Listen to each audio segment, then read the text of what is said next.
Dang it, I don't know how to say this. Bosworth, why do we recruit angels when we could just send people in with no training or experience or physical preparedness and they can just do everything?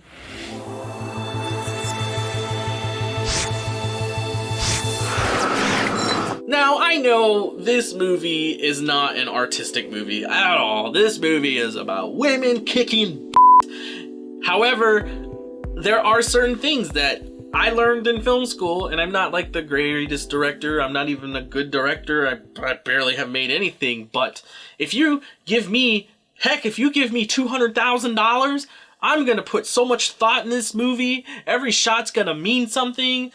But in this movie, the opening shot was an overhead shot of Rio de Janeiro, and that did not satisfy my needs for Hollywood. Elizabeth Banks, trying to direct and act in your movie? Why? Nothing against you. Just seems like too much work.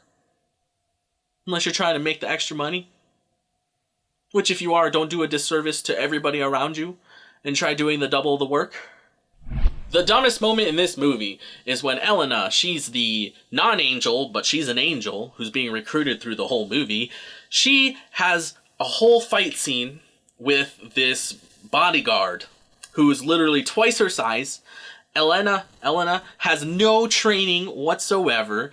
She just starts yelling, Krav Maga, and she starts punching and kicking, and she kind of hurts the guy a little bit, but the whole time I'm thinking, this guy would murder this girl.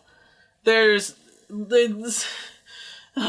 just like, it doesn't, if it was reversed, if it was a guy that was Elena, if it was Eleno, and there was some big giant muscle-bound woman that's twice his size, twice the size of Eleno, I would totally expect the woman just to crush the guy. So this isn't like a girls are weak thing. This is just, she has no fight experience. She has no fight training. She doesn't have the body, in contrast to this guy that's trying to kill her. And I'm just like, oh my gosh, this is so hard to watch. If she had some sort of tool, well, she used a mouse cord. And she kicked a chair at him, and that knocked him down. Somehow, I don't know. I'm just like, oh, come on. You gotta put him down and fast. You can't have a minute-long fight scene with this guy as a tiny lady. There's also the one moment, in the trailer, they focus in on it. Kristen Stewart takes that jockey whip and slaps her butt with it. But in this moment of the film, there's a tower that's empty and open. It looks like a water tower. I don't know what it is, but it's a towered racetrack. The British lady, that former MI6 lady, she goes up to the top with her tranquilizer rifle, and she's just up there with this rifle, just and nobody notices anything. Everything in this movie is so blatant. At the beginning of the movie, where Kristen Stewart's with the Chinese or the Asian guy, the Australian John or something, she's distracting him, and just somehow the MI6 lady gets just behind the bad guys. And that happens quite a few times in this movie.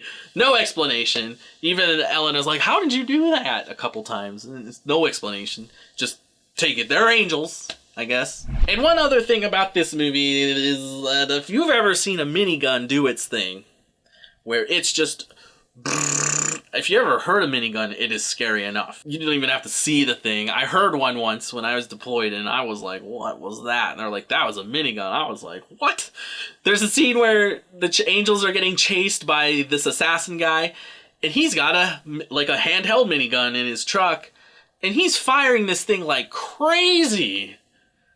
Just shooting this thing. They're weaving and wavering. I don't care if you're weaving and wavering. He is shooting this Gatling gun like crazy. Shooting. And one of the angels is up out of the car in the wide open, and the car's getting all shot up in the back.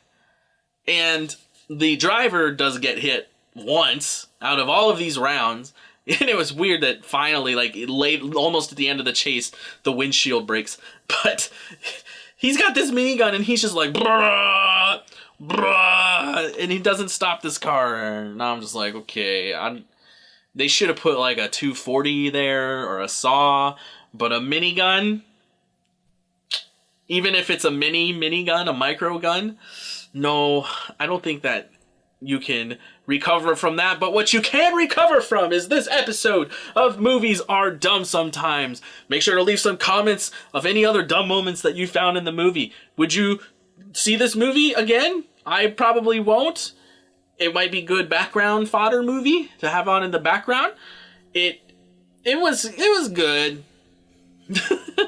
I can't say it was bad. It's hard for me to say any movie was bad because I know how difficult they are to make. But there are plenty of moments in this movie that were dumb sometimes. If I could totally see it, just go out with friends if you're having out. You know, there's other movies I would see first. This wouldn't be on the top of my list of movies to see. But it was fun. It felt like they made it for groups of girls to go out and have girl power or something. But if you had anything else to say about the movie, leave them in the comments below. Like this Movies at Dumber Sometimes. Like Movies Are Dumb Sometimes on Facebook. Follow us on Twitter at Movies Are Dumbass, and thanks. It doesn't matter how much bigger they are than me. I can kill a partner. I don't know where that John Wayne impression, that was bad impression, came from.